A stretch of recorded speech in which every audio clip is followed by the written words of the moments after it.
မင်္ဂလာပါခင်ဗျာ Stock Forex Knowledge SFK Channel ကကြိုဆိုပါရစေဒီတစ်ပတ်မှာတော့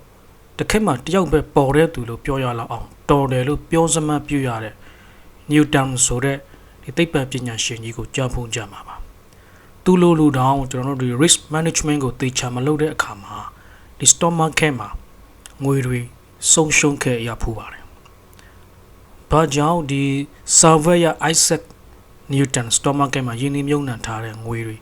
ဆုံးရှုံးခဲ့ရတယ်လဲဆိုတာကိုသိရအောင်ဒီဗီဒီယိုလေးကိုပြီးဆုံးတဲ့အထိဆက်ပြီးကြည့်ပေးပါခင်ဗျာ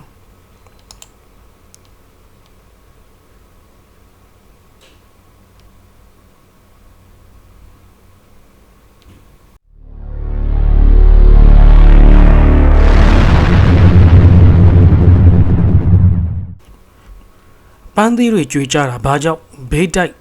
အလျားလိုက်မကြွေကြပဲနဲ့ဒေါင်လိုက်မြေကြီးပေါ်ကြွေကြတယ်လဲဆိုတာကိုကြည့်ပြီးတော့ဒီကမ္ဘာမြေကြီးရဲ့ဆွဲငင်အားဒီ gravitational theory ကိုဖော်ထုတ်ခဲ့တဲ့ဒီ Isaac Newton ကိုကျွန်တော်တို့ငယ်ငယ်တို့ကကျောင်းစာတွေမှာသင်ခဲ့ဖို့မှာပေါ့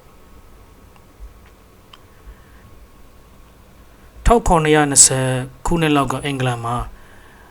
အာဖရိကဂျွန်လုပ်သားတွေကိုဝယ်ရောင်းလုပ်တဲ့ဒီ South Sea ဆိုတဲ့ company ဟာအရန်ကို hot ဖြစ်ခဲ့ပါတယ်အဲ့ဒီ company ရဲ့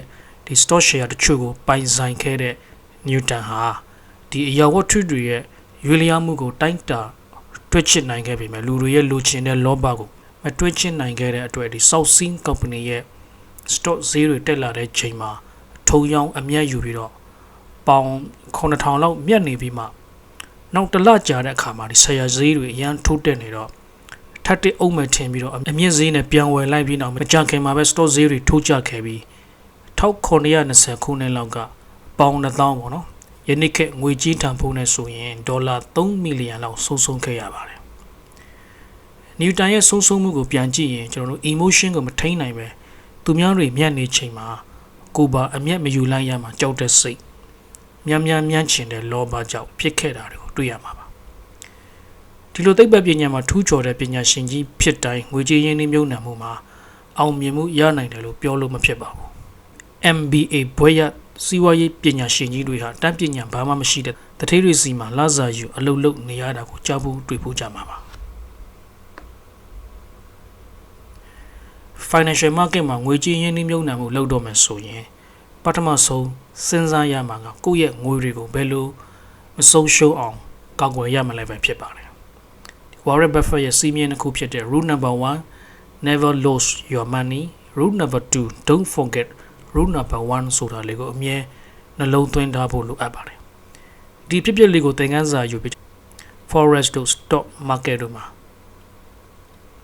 အယောင်းဝယ်လုပ်တဲ့အခါမှာဒီ risk ကို management လုပ်ဖို့နဲ့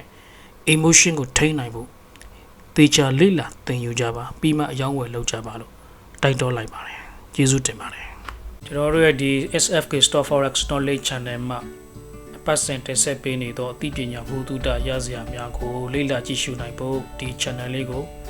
subscribe and notification button လေးကိုနှိပ်ထားပေးပါခင်ဗျာကျေးဇူးတင်ပါတယ်